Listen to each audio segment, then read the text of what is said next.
finished sunning out here. How are we doing? So what were some of the things that made you happy? What were you impressed with? The things that made you not so happy and pissed off? Well, number one, we came out, I think, injury-free, which is really the first goal of spring, so pleased about that. The big thing we talked about this morning was passion. We wanted guys that were excited to play. We had a great turnout. The fan base really stepped up, turned up today. So we felt like we had to repay them with a team that looked like they were excited to be here, and I thought we passed that test.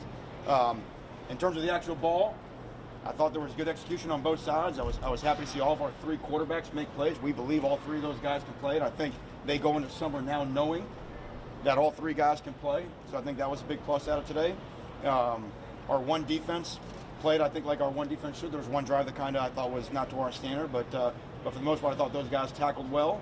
And the big thing is, are we starting to look like the Miami Hurricanes? And I think in glimpses you can kind of see the improvements that this team has made. Now, if we stop here, we have no chance. And so what today was about is today's about it's like taking a photo of ourselves, and we know that we have to continue to improve. And the guys now, that it's their team. They got to go in the summer, and we got to make a big jump when we come back for report date, and then another big jump during training camp to be able to come back here and be victorious August 24th. Manny Tate played, in the shotgun a lot today, and he seemed really comfortable and being much better. Any thoughts about that? All of our quarterbacks played in the gun, and all of our quarterbacks, including Tate, played under. So to me, we've got the whole point of spring practice is we're getting our offense installed. We got to find out who the best 11 guys are to run it, and the best 11 after them, and then after that, you kind of sort of find out what everybody does best. But we want all of our guys to be able to play our stuff in all different kinds of ways. Man, you want to use this as a dress rehearsal sort of for the game in August. Were you happy with what you saw so far from your team during this process? The whole 36 hours were unbelievable. Everybody associated with this stadium, the Citrus Bowl community were fantastic. Where we stayed, the hotel we stayed in, the meeting rooms we met in, the ballrooms. I mean, just we created everything as similar as possible as what it's going to be in August. And so the game and the crowd and all that, it really exceeded my expectations. But the last 36 hours it's all been better than I even wanted it to be. I'm very pleased in terms of how this went. Manny, what stood out specifically defensively? Defensively, we were going to be kind of vanilla sort of play. I still like the disruption we had up front. Looked like a lot of tackle for loss, looked like a lot of sacks. I know we're playing touch football with the sacks, but that's still a big part of who we are. I like the way some of our young defensive backs stepped up. DJ Ivey and Al Blades and Gervin Hall, some of those guys that haven't played a lot. We know what the linebackers can do. Jade Silvera's had a really good spring, so it's good to see him again pop up in the backfield. So, again, the Miami Hurricane defense, there's a standard of how we should play, and I think those guys understand it. And I think you saw it today. Manny, you mentioned the offense. You mentioned the sacks, which kind of leads into the offensive line. You had Zion out there today. What was just kind of your assessment of how that group did? Well, again, it's going to depend on what the matchups are, right? Okay, in terms of who they're going up against. Our offensive line has made a big jump this spring. They really have. I think they'll take confidence in that. Now, I think the question is finding out who our best guys are and being able to settle when we get everybody back from injury and be able to settle on our lineup, getting some continuity with those five guys. But if I had to grade the entire spring from the offensive line standpoint, I think they've really made a big jump for us.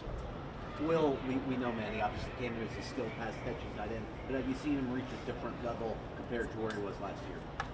Well, yeah, he has, like all of our guys have. And Will's making that jump. He's just in year 2 on our campus. But the thing that stands out is that the ways we have now to get him the ball in space and really let his athleticism really go. He's got those long strides. He just eats up yards. So just simple ways that we can get him the ball, and the quarterbacks did a nice job putting him on him, and he's a guy that can run after catch. We make a big deal about taking efficient plays and turning them into explosive plays, and Will's a guy that can do that, and then he's a big-time problem in the red zone. That was a great catch versus good coverage, a good throw, and that's what really we want, and that's where tight ends really become so valuable in your offense. I know, obviously, you have to watch the tape, but any guys second and third team jump out to you? Patrick Joyner, we saw made plays. What guys stood out that flashed to you second? I do think it's important to point out Patrick Joyner, stepped up at linebacker, and again, that's who he was in high school, and we kind of recruited him with the idea of being both. And I think he'll continue on that when you sort of reshape his body. In terms of the rest of the 2s and 3s, a lot of times it was hard to tell, those guys at times are hardly functioning, but what they at least got today is they got them on film in Orlando, and they know where they are. So we can all have exit meetings as coaches now this week coming up. Say, listen, here's where you are. If you want to be this guy, here are the things you have to do to accomplish those goals. How crucial was it? How crucial was it to build some excitement from the Miami fan base here in Orlando? Yeah, well, we were coming, and we weren't sure what to expect.